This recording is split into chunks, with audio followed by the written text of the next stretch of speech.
بسم الله الرحمن الرحيم، والصلاة والسلام على سيد المرسلين وخاتم الأنبياء والنبيين.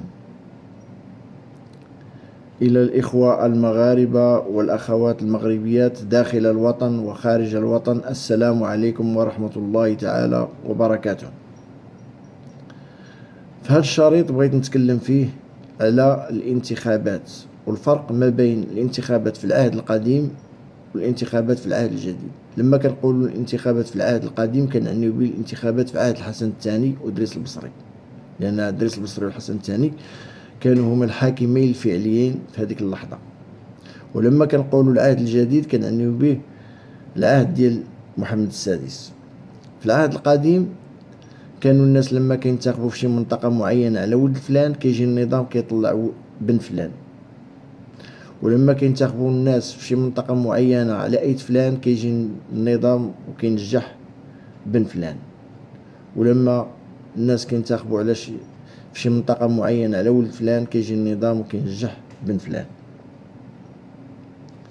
وهاد الناس اللي كينجحوهم كلهم كينتميو غالبا الأحزاب الإدارية، وهاد الأحزاب الإدارية هي اللي تكونات وخرجت من المطبخ ديال الداخلية من الاستقلال حتى الآن. أما الحزبين الوحيدين اللي كانوا متكونين قبل الاستقلال هما حزب الاتحاد الاشتراكي وحزب الاستقلال. وهاد الأحزاب الإدارية ما عطاوها الترخيص، النظام المغربي ما عطاها الترخيص حتى وافقت على جميع الشروط، وأغلب هاد الشروط هذه شروط يعني مدلة. يعني مع وجود هذه الشروط لا يمكن لهذه الأحزاب أن تقدم شيئا يذكر للمغرب. فلذلك جميع الحكومات التي حكمت في عهد الحسن الثاني هي عبارة عن حكومات صورية، كانت حكومات غير شرعية، حكومات ضعيفة مشلولة لا تستطيع أن تنزل برامجها إلى أرض الواقع. لماذا؟ لأن الدولة العميقة أو ما يطلق عليه بحكومة الظل كانت تعارضها وتعرقلها حتى لا تنجح، وحتى يظهر القصر على أنه هو الذي يقوم بأي شيء، وهو الذي يدفع بعجلة التقدم ويهتم بالشؤون الاجتماعية والاقتصادية وكذا وكذا. وبأن الحكومات رغم أنهم أعطوها يعني فرصة لم تستطع أن تفعل أي شيء يذكر للمغرب.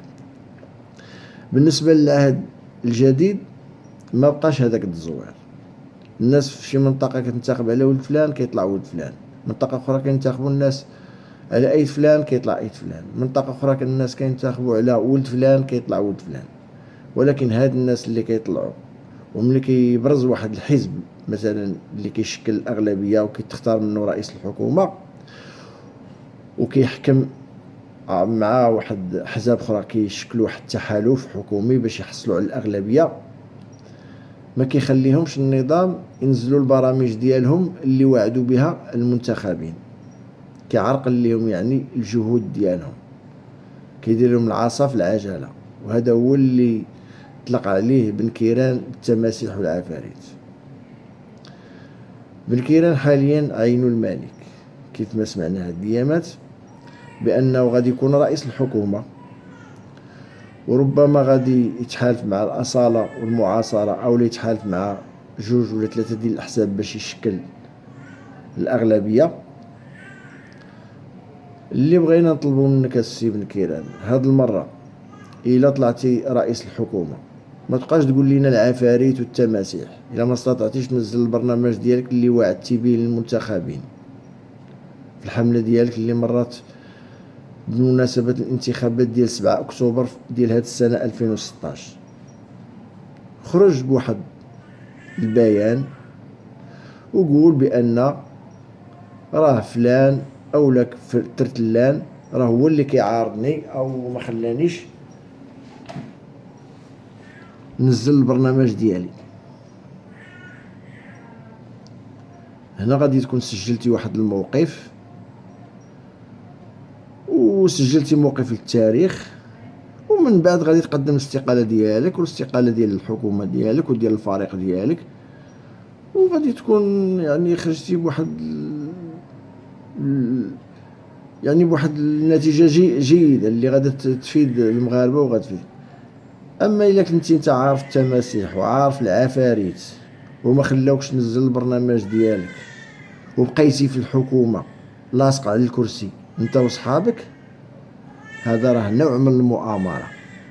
وانتم كحزب اسلامي راه كتعرفوا بان المؤامرة راه نوع من الخيانة، بان الانسان الخيانة راه كيقوموا بها غير الناس اللي يعني لا ذمة ولا دين لهم.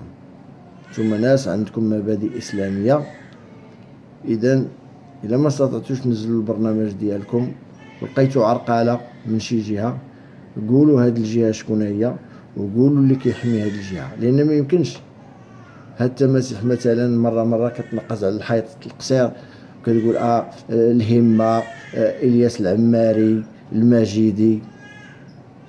واش هادو كاع اقوياء حتى لهاد الدرجه باش يحبسوك انت اللي رئيس الحكومه ويمنعوك باش تنزل البرنامج ديالك وباش تحكم وهادي؟ ضروري غادي يكون وراهم شي عفريت كبير ولا شي تمساح كبير. اذا لما قدرتيش تبين هاد التمساح الكبير وهاد العفريت الكبير وتخرج بواحد الموقف وتخرج بواحد البيان وتستقل كاع، اذا فرا حتى انت راك متآمر على الشعب المغربي. والسلام عليكم ورحمة الله تعالى وبركاته.